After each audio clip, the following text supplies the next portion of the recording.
Hi bachao, today we are here with standard 10 chapter 6 life processes. Now first of all, what is life processes, right? So process we mean by doing something or work. I am talking right now, you are listening to this video or you are walking, running. So those are processes we are doing or work we are doing. But in a scientific sense or a biological sense, it is not a life process. So what is the life process then? The life process is each process that helps you maintain your body. Okay? What is life process? Life process is helps you maintain your body. So we have written the definition here. The processes which together perform the maintenance job of a living organism. Any living organism performs the maintenance job. Those all processes are known as life processes. So there are certain processes we can say are life processes: nutrition, respiration, transportation, excretion. These four we are going to study in this chapter, life processes. There is a fifth one, reproduction. That is also known as a life processes, but their chapter is different. We will study later. So what is nutrition? Nutrition of method of taking food by living organism. Today we are only going to focus on nutrition. Respiration, transport, excretion will be in another lecture. Respiration is what? In a simple method we can say that it is an exhalation or inhalation of oxygen and carbon dioxide. Transportation, what is a transportation? The fluid or blood or material or minerals transports. Excess is a wastage, takes out of our body. Okay, so these are your life processes. Once again, what is nutrition, bacha? The nutrition is a method of taking food by living organism. So any living organism takes food. Only there is a two type of a method any living organism can take food. What types of that? First is autotrophic nutrition, second is a heterotrophic nutrition. Now what is a autotrophic? So we can say an autotrophic means self-made. They made on their own. Okay? They do not depend on each other. Depend on someone or some things. Heterotrophic nutrition, of course, if autotrophic nutrition means self-made, so heterotrophic nutrition means it depends. Okay, just like we depend on other animals or other plants. Okay, that's how. Now there are two types of autotrophic nutrition. Okay, now this is the first time you are hearing. We have been studying since class 7 or 6. The autotrophic nutrients means what? Photosynthesis. But there is also another synthesis there. What is synthesis there? Chemosynthesis. What is chemosynthesis? From the name, chemo means chemical synthesis. So first of all, understand what synthesis means. Okay, synthesis means to produce or to make. What they are making? Food. So we know photosynthesis is present in the light. Okay, to produce in the presence of a light. So as chemosynthesis, to produce in the presence of any chemical or elements. So there are certain types of bacteria in this world that eats on a sulfur. Okay, reducing sulfur. That will help them to create their own food. They do not depend on any other organic material. So we are not going to study chemosynthesis, just we have given here. We are only going to focus on photosynthesis. Again, what is photosynthesis? Synthesis means to produce. Photo means light. To produce in the presence of a light.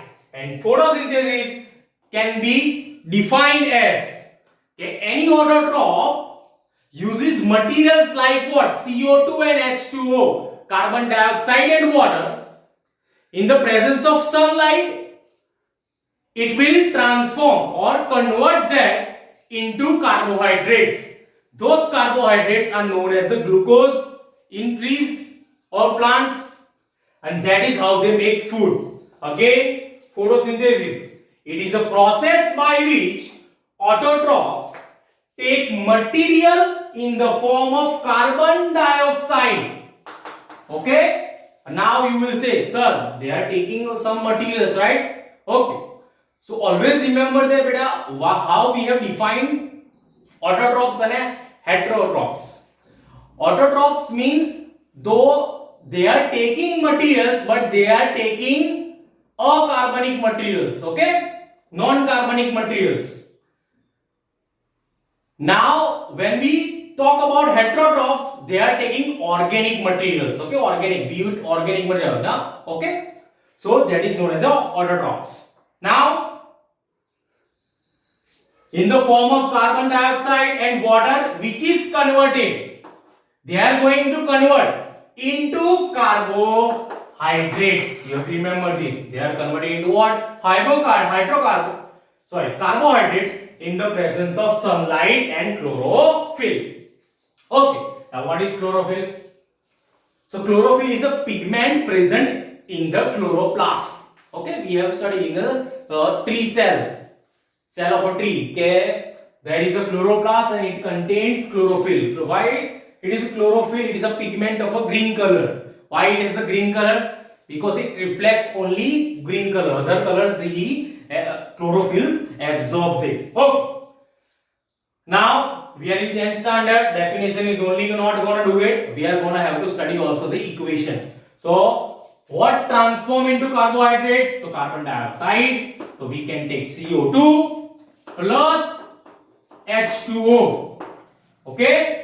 CO2 plus H2O. We can say 6 CO2 plus 12 H2O. Okay, balance equation we will study in first chapter.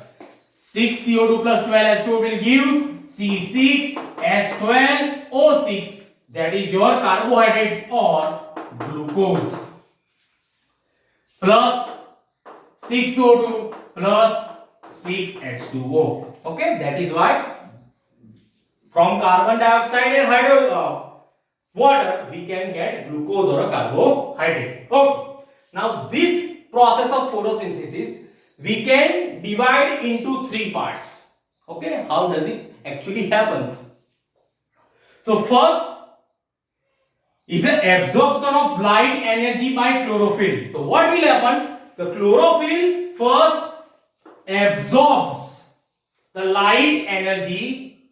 Okay. Now this light energy will transform into chemical energy. The second part, it will transform into chemical energy, and that chemical energy will help us in what? Splitting of a water molecule. So what will happen? We have H2O in the presence of light, but now light is transformed into chemical energy. This chemical energy will split water molecule into hydrogen and O2. Now this hydrogen is important for the third steps. What? Reduction of carbon dioxide into carbohydrates. So this H2 will help you in what? Reduction. We already know reduction is what, beta? Removal of oxygen or addition of a hydrogen. We are adding hydrogen here. So carbon dioxide is reduced. It will produce C6H12O6.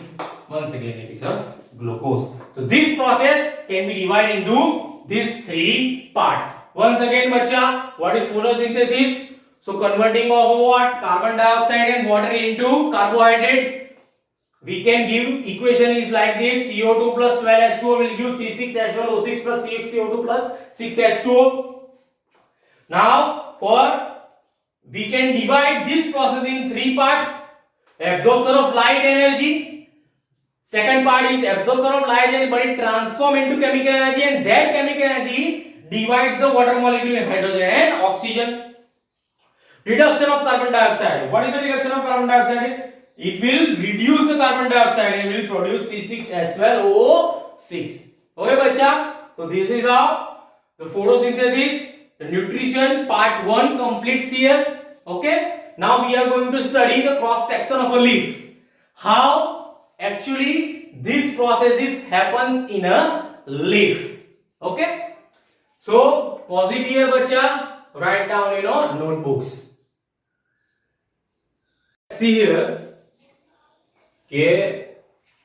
On your board figure 6.1 is drawn here. It is a figure of cross section of a leaf. Now, cross section of leaf we have taken it, and we are going to put a little bit of under a microscope, and we will get this enlarged image under a microscope. So it is given here lamina or a leaf blade. This is whole is a leaf blade. Vascular bundle or two tissues, main two tissues of a plant is phloem and xylem. We know the function of phloem. Phloem transports food from leaves to other parts of the body. Xylem transports water and nutrients from roots to other parts of the body of a plant.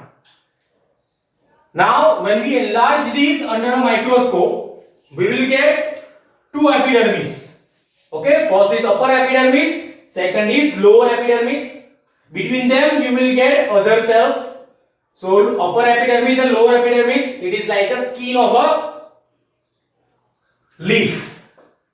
Now, on upper epidermis, you will get a waxy cuticle. So, waxy cuticle, as name is given, it is sticky, waxy. Its primary function is to help leaf to have a little bit of a loss of a water. Most of the time, the waxy cuticle is present in the arid region of a plant. Okay, when they are in the desert or arid region. Why? Because there is a lot of heat. So transpiration will happen a lot. That is why. Okay. Now, on the upper and lower epidermis, you will get cells, and that will contain chloroplast, and in chloroplast there will be chlorophyll, a pigment that will absorb the sunlight. In lower epidermis, you can see there is a guard cell. And there is a hole here. This hole is your what? Stomatal pore. Okay, stomata. We have seen. What does stomata do, beta? The stomata helps you to contain how much water or a gas the leaf needs. Okay, so this is your cross section of a leaf, bacha. Next time we will talk about activity 6.1 and 6.2. Till then, stay blessed.